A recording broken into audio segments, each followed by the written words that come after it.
Assalamu alaikum wa rahmatullahi ta'ala wa barakatuh, mes chers élèves. Aujourd'hui, on va aborder le chapitre concernant les fonctions numériques. D'abord, qu'est-ce que ça veut dire une fonction? Une fonction, c'est une relation entre deux ensembles E et F. On note usuellement F. F est une fonction d'un ensemble E vers un ensemble F. Pour qu'il soit une fonction, il faut qu'à chaque élément X de E appelé ensemble de parts, on fait associer au plus un élément ou bien voilà, un élément Y de F. Cet élément Y, s'il existe, est appelé l'image de X par la fonction F. Donc cette correspondance ou bien cette relation est appelée fonction. Bon, si on suppose que les deux ensembles EF se comportent de la façon que vous voyez dans ce petit dessin, qu'est-ce qu'on a? Évidemment la relation F qui relie les deux ensembles EF. Pour qu'il soit une fonction, il faut que à chaque élément de l'ensemble de départ, on a au plus une image. Par exemple, on aura cette situation-là. Vous avez ici l'élément qui a les images comme ça. Celui-là, par exemple. Ça, c'est une fonction. Pourquoi? On voit que chaque élément de l'ensemble de départ admet au plus une image. Celui-là, il admet une image. Celui-ci, il admet une seule image pour lui. Celui-là, oui. Les autres, non. Donc, vous avez ou bien une image, une seule, ou bien zéro image. C'est ça ce qu'on appelle une fonction. C'est une relation entre deux ensembles E et F. Si les ensembles E et F sont inclus dans R, ça veut dire E est égal à R, ou bien S est ensemble de R, F aussi, qu'est-ce qu'on dit? Pour le F, on dit que c'est une fonction numérique. Les images qu'ils prennent, ce sont des nombres. Si E est inclus dans R, on dit la variable X est réelle. Qu'est-ce qu'on dit? Les fonctions numériques d'une variable réelle. Numérique vis-à-vis de point d'arrivée, à variable réelle de point de vue ensemble de départ qui est E. Donc, ce qu'on va utiliser dans ce chapitre-là, ce sont les fonctions définies de R vers R. Le chapitre qu'on va aborder va être consacré aux fonctions numériques à des variables qui sont réelles. Réelles, évidemment, on peut prendre des sous-ensembles de R, comme Q, comme D, comme N, mais ça reste dans l'ensemble, dans l'univers qui est R. C'est ça les fonctions numériques à une variable réelle. Passons maintenant à quelques généralités concernant les fonctions. La première des choses à discuter pour les fonctions, c'est le domaine de définition d'une fonction. Comment peut-on dire la définition du domaine? Si on prend une fonction f définie de R vers R, à chaque élément x on fait associer évidemment f de x. Le domaine de définition de cette fonction est noté d de f. Ce que veut dire d de f? C'est l'ensemble des x appartenant à l'ensemble de départ qui ont des images. Donc c'est l'ensemble des x réels, on a dit une variable réelle, telle que l'image existe. Ça veut dire qu'elle soit définie dans l'ensemble d'arrivée R. C'est ça l'ensemble de définition en général. Autrement dit, ce sont les éléments qui admettent des images. On vient de le dire tout à l'heure, la fonction, ça veut dire une fonction. Chaque x, il admet une image ou non. Au plus une image, ça veut dire s'il admet une image, il sera unique, sinon il n'a pas d'image. Bon, si vous voulez, par exemple, si on prend la fonction f de x est égal f de x est égal x au carré. Ça donne une définition de f, c'est 1. Pourquoi?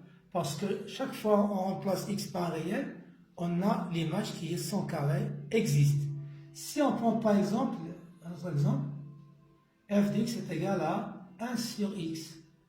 Évidemment, pour le 0, on n'a pas d'image. On ne peut pas calculer f de 0. Donc, dans mes définitions, c'est R étoile. Et ainsi de suite. On va voir tout à l'heure des exercices concernant les généralités sur les fonctions. Ce qu'on doit retenir dans ce petit rappel, c'est qu'est-ce que ça veut dire un domaine de définition. Domaine de définition, c'est l'ensemble des éléments qui admettent des images. Donc, le travail qu'on fait dans les exercices, c'est de chercher la condition pour avoir cela. F de x existe.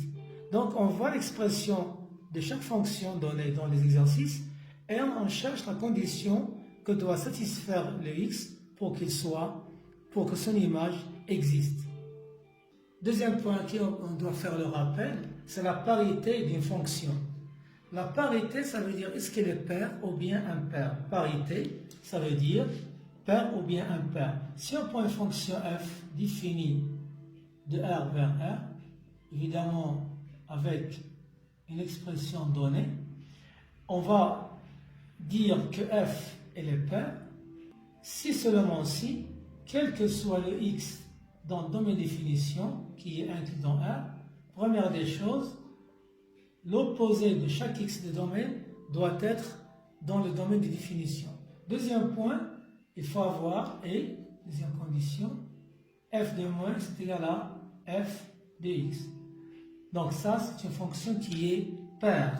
Donc, l'image de deux éléments opposés est le même. Ça, c'est une fonction paire. Un exemple, si vous prenez par exemple la fonction x carré, f de x est égal à x carré. Ça, c'est une fonction qui est usuelle. Ça, c'est une fonction qui est définie sur R, on vient de le citer tout à l'heure. Et c'est une fonction qui est paire. Pourquoi? Parce que chaque élément x appartient à R, vous avez le moins qui est dans R. Et si vous cherchez à calculer f de moins x, c'est moins x au carré, ça veut dire x carré, c'est f de x. Donc c'est une fonction qui est paire. Quand est-ce qu'on dit qu'une fonction il est impaire? Impaire, donc, il faut qu'il réalise aussi deux conditions.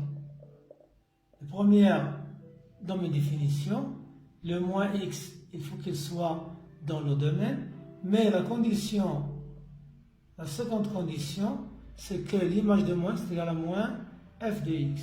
Ça, c'est une fonction qui est impaire. Exemple, la fonction qui est 1 sur x. Donc 1 sur x, c'est une fonction qui est définie sur aléatoire, donc domaine c'est aléatoire. Chaque fois qu'on prend x non nul, aléatoire, le moins appartient à aléatoire. Donc la première condition est satisfaite. Deuxième condition, f de moins x. F de moins x égale 1 sur moins x, ça veut dire moins 1 sur x, ça veut dire moins f de x, donc c'est une fonction qui est paire. Donc vous avez ici deux définitions, une fonction qui est paire ou bien une fonction qui est impaire. Je dois signaler ici qu'il y a des fonctions qui sont ni paires ni impaires. Ça reste une fonction numérique. Troisième point sur lequel on va faire un petit rappel, c'est le graphe d'une fonction. Le graphe d'une fonction numérique. Bon, si on considère une fonction f définie en général comme ceci. À chaque élément, on fait associer au plus une image y égale f de x. Donc on suppose que la fonction f est définie sur d de f. Bien. Si vous dans le graphe, si on considère le plan P rapporté à un repère orthonormé, en général on prend un repère orthonormé, chaque élément x du domaine x, on fait associer l'image y, c'est f de x. Voilà. Donc, en suivant la définition ou bien comment elle est définie la fonction f, on obtient un nombre de points, un certain nombre de points qui ont les coordonnées de la forme x, f de x. Évidemment, le f de x, c'est y, c'est l'ordonnée du point. Ce genre de points, donc si on prend un autre élément, on aura ça, on aura l'autre, etc. Donc, si on relie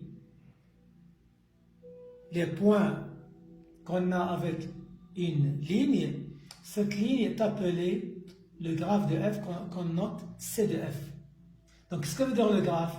Le graphe, c'est l'ensemble des points M dans le plan, l'ensemble des points M dans le plan, qui ont les coordonnées de la forme x, f de x, avec le x évidemment qui est dans le domaine de définition.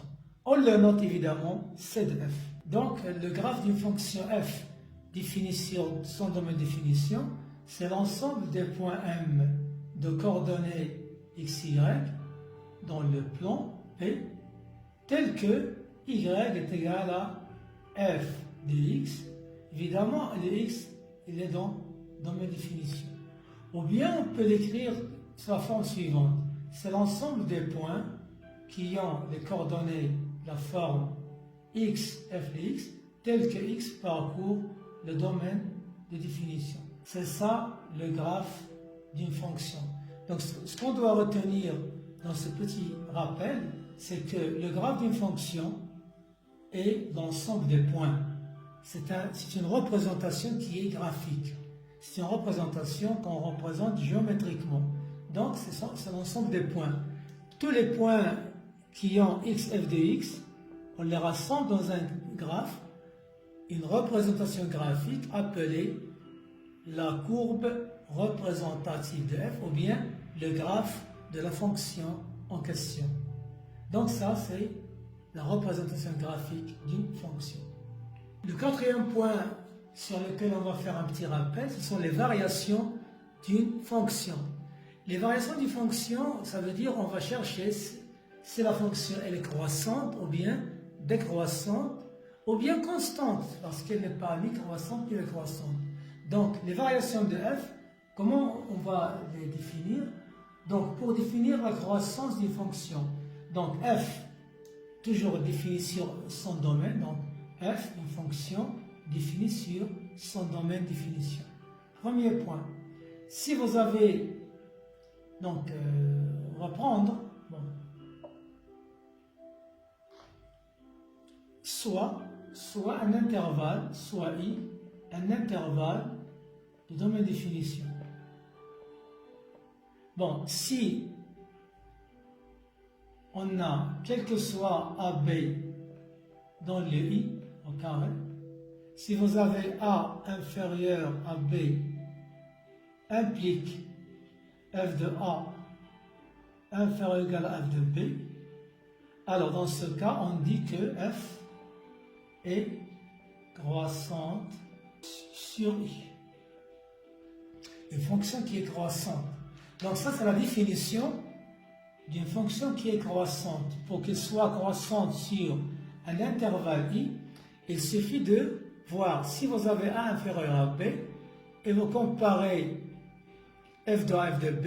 Si vous obtenez O égale, c'est ça le cas général, si vous obtenez O égale, c'est une fonction qui est croissante. Si on obtient, c'est ça ce qu'on trouve dans les exercices usuellement, on trouve f de A inférieur strictement f de B, on va dire f est strictement croissante sur i. Pour la décroissance, c'est la même chose. Si vous avez quel que soit A et B dans i, A inférieur à B, si vous trouvez que f de A est supérieur ou égal à f de B, regardez bien ici, vous avez le contraire de ce que vous avez fait au départ. Inférieur, ça devient supérieur ou égal. Donc f ici, f est décroissante sur i. Ça, c'est une fonction qui est décroissante sur un intervalle donné i. Ce que j'ai fait ici, j'ai donné la définition des deux choses. La définition de la croissance d'une fonction et la décroissance d'une fonction. Comment peut-on voir ça sur les graphes des deux fonctions? On peut le voir de la façon suivante. Regardez bien ici. Si la fonction f, elle est croissante, ce qu'on a, si vous avez A inférieur à B, l'ordre avec lequel elle est A et B, ça reste la même chose pour f de A, f de B. Donc f de A, f de B. Donc ici, vous voyez bien que la fonction croît. Si on a le contraire, A inférieur à B, mais pour les images, on a l'inverse. F de A devient supérieur. Donc ici, vous avez bien une fonction qui est décroissante. Et ça, c'est le f. Donc, du point de vue graphe, on voit bien que comment on peut traduire, comment se traduit la croissance ou bien la décroissance d'une fonction, c'est que vous avez une ligne qui est croissante chaque fois qu'on fait accroître les x. Et pour la fonction qui est décroissante, on a la ligne qui décroît, qui est d'une façon contraire de la première, parce que chaque fois qu'on fait agrandir la valeur de x, on a la valeur qui devient de plus en plus petite. C'est ça comment on peut voir si la fonction est croissante ou bien décroissante.